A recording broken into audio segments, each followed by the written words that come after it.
the community, at least here in the West? Is that one of the goals? Absolutely. This is right out of the Holy Quran. It says, wherever you find them, kill them. The Quran says in Surah number 9 and Surah number 5, it says, lay for them in wait with every trick. It says, put the fear in their heart.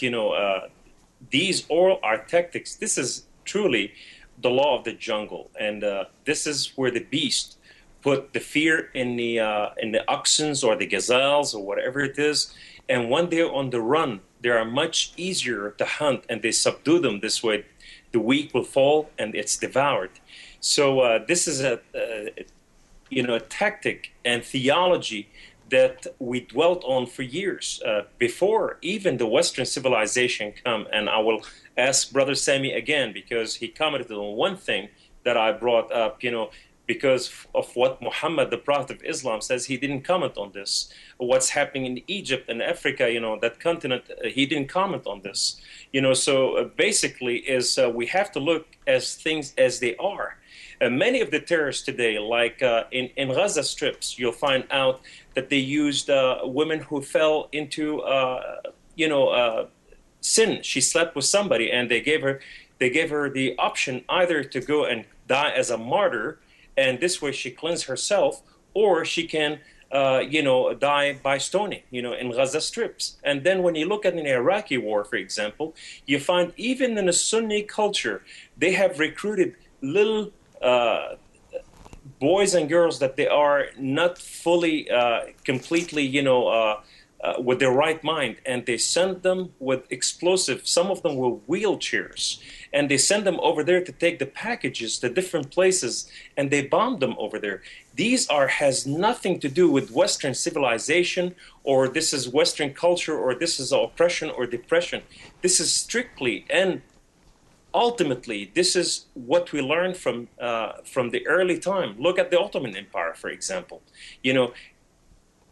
When the warriors went to war, it was business. It was to bring money, to bring finances. Today is the same thing.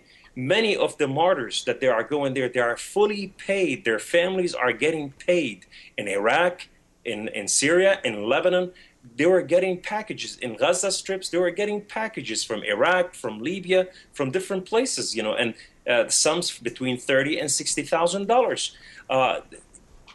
We in Lebanon, when I worked for Fatah, when with the PLO, at that time we were getting all those who would die for the sake of Allah, their family will inherit a big sum of money from Yasser Arafat himself.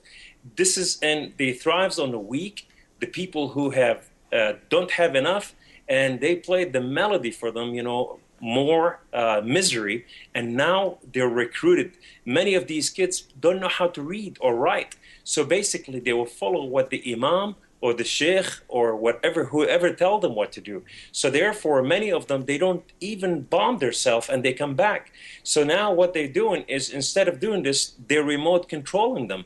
And what does that mean is when they go to do the missions, so they would not change their mind, they bomb them automatically from far away by phones. These all also been put in the CIA, .gov and FBI.gov, all documented, and these has, just part of terrorism. Sami, I want to ask you a question, then we will take our first call. We have Peter from the UK on hold. Just stay a couple more minutes with us, and then we'll take your call. Sami, as an American Muslim, do you agree that a Muslim terrorist's goal is to kill an infidel? That's what they say. They want to kill their enemies. I don't understand that. That's an easy question. But Kamal said something interesting. He said, it's a business. So according to you, what motivates them is it's like a business, getting paid. So that has nothing to do with religion. And you went on to say they're taking their misery. These people have no hope. So basically, they're doing this as a business. They're going to get money, their families, and because they're miserable. So the religion isn't motivating them. But he also said, hold on, because Kamal also said that the Quran is teaching them to. That's what it instructs them to. You're picking and choosing what they're saying. But Walid said that, Kamal said that, and also Pastor Wajdi said that. All three of them said that it's coming from the Book of Islam. What can you comment on that? Exactly. It's coming from the Book of Islam, but it seems all of you want to ignore what I'm saying. And their main justification is because of foreign policy. They look at foreign policy and then they go to their religion, which they think allows them to fight back against the foreign policy. It's not simply that they pick up the Quran and say, I want to go out there and bomb. They look at Western foreign policy. So if they had no problems, with foreign policy, you're saying that an Islamic terrorist would not exist. Then they'd have no problem, and you would not see any more terrorist activities. Can you repeat the question? I was talking over you.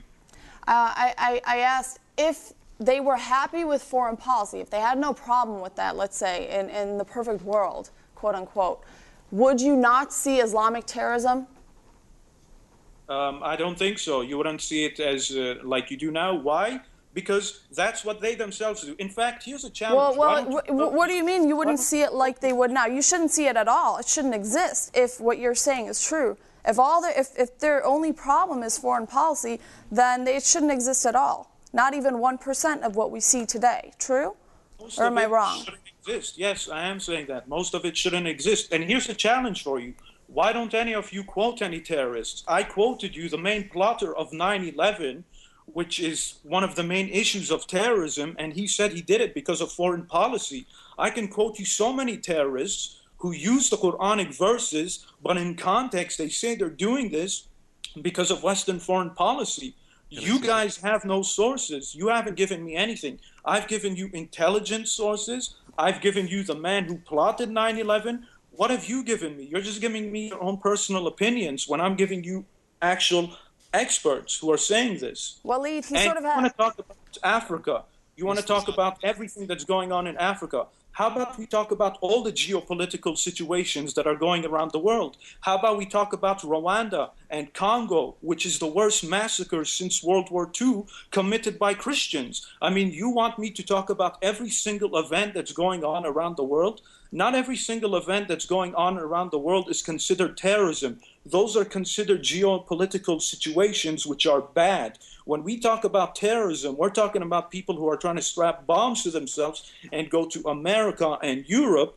But you want to change the topic and talk about all the geopolitical situations that involve Muslims or Muslim countries, which is off topic. Sami, when you talked about Rwanda and you talked about these other people, they didn't took verses from the Bible or from other sources to justify their act. But these terrorists, they took the Quran to justify their act. This is the difference here. No, you're wrong. You're wrong. You should go do your research. The Catholic Church in that country sanctioned it. I suggest you go do your research. That's why many of them are even converting to Islam now, because of what their own Christian brethren did to them and because of what the church did. But hey, this is off topic. I'm not trying to demonize Christians or Christianity. I just want to show you that I can pick geopolitical situations from around the world that involves Christians, Muslims, Jews, communists, and we can discuss it. But that's not the topic. Okay, we have to turn it over to Walid, and then we'll take our first call because we have to go to break. Walid, comment, please, and then we'll... He keeps asking for quotes and all of these things, and he says that terrorism, Islamic terrorism, is really a business. There's finance involved. Well, let's go to the main source. The Quran, contains an entire chapter titled Al-Anfal regarding the booty of war or the spoils of war, even from one of the main Muslim books, Al-Hidayah, arguably the most widely even read book in Islamic jurisprudence in the Muslim world, and used primarily as a text in the majority of Islamic schools, whether he calls them peaceful or not. That's what they use. The Islamic seminaries uses Al-Hidayah, and I quote it if he wants quotes. It says, after the Battle of Badr, the verse dealing with the booties was first revealed. The verse introduced the rule of the first time that the spoils of war would be the property of the soldiers who actually take part in the battle. That is one of the reasons why the soldiers of Islam fought tooth and nail. The purpose for jihad, the main purpose of jihad is, one of the main purposes is booty. They would get paradise in case of death. I'm quoting the quote here. Or get the booty in case of a conquest. This is from Al-Hidayah, Mishkat, Volume 2, page 406. And then he talks about, the Christians and how they supposedly committing all these persecutions. Look, no serious historian can deny that Muslims invaded Sicily in 827 and then conquered it in 902, in 846. Was there any foreign policy there? No. In 846, the Muslims entered the city of Rome. Was there any foreign policy there? They plundered the churches of St. Peter and St. Paul. Was there any foreign policy there? There were also attacks against Christians in Spain during the 10th and the 11th centuries. Was there any foreign policy there? In the Levant, the Battle of Manzikert occurred in 1071, with the Muslims defeating the Byzantine Christians. In 1091, Muslims drove the Christian priests out of Jerusalem. Was there any foreign policy there? No. The Muslims also tried and failed to capture Constantinople until they finally captured it, killing all the Christians who huddled in Hagia Sophia, massacred them, and took all the women as booty of war in accordance to the Quran in the Surah The Spoils. Thank you, Waleed. We do have to, for time's sake, we'll leave it at that, and we'll take our first call. You're live with us on ABN. Welcome. Who do we have on air with us? Hello? Hi, welcome to the program this evening. Hello, this is Peter from Berlin, Germany, and I have two questions for Waleed Jihad. Yes, Peter. I'm trying to be brief, but I have to explain something before. If you don't mind, please bear with me. 4 weeks ago, something really important happened in Germany. The head of the Bundesbank, which is like the federal bank in America, but for Germany, wrote a book and wrote about how Muslims do infiltrate and do not integrate, and he blames Islam for that. And he got called racist, and he lost his job at the bank, and the politicians are really mad at him. But in Germany, they made an investigation and asked people what they thought about it. And now it comes. This is the shocker here. 87% of all the Germans think that Islam is a problem for the West, and I want to know, one, from Waleed, how is it possible that all of a sudden people wake up and Taqiyya, every day by day, Taqiyya is working less and less, and it's more and more about facts? And the second question is, how does it affect the mind of a jihadist? Is he getting more violent? Do we have to be afraid now of more violence or something like that? That I really would love to know. Thank you, Peter, for calling. Did you want to comment, respond to that, Waleed? Yes.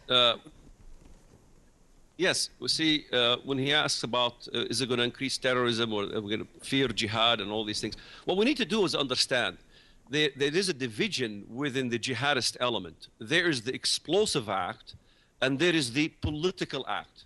Brother Za'atari is of the political act. He's not a guy who's going out fighting Sayyid Ramadan al-Bouti of Al-Azhar University, denouncing him for extremism and arguing with him. He's arguing with us. You have Faisal Abdul Rauf in the West with the Ground Zero Mosque. And he, in the Arabic language, states very clearly that Muslim scholars need to advance in this country in order to become political pundits and advisors for lawmakers in this country, in order to make the legal mechanism of this country become what he calls Sharia compliant. In other words, Rauf's support of Sharia is the same as Anwar Awlaki's support of Sharia. They believe in the same goal. There is no difference in the goal between Za'atari, between Faisal Abdul Rauf, and between Osama bin Laden. The goal is Sharia law. They are not blowing us up for no reason.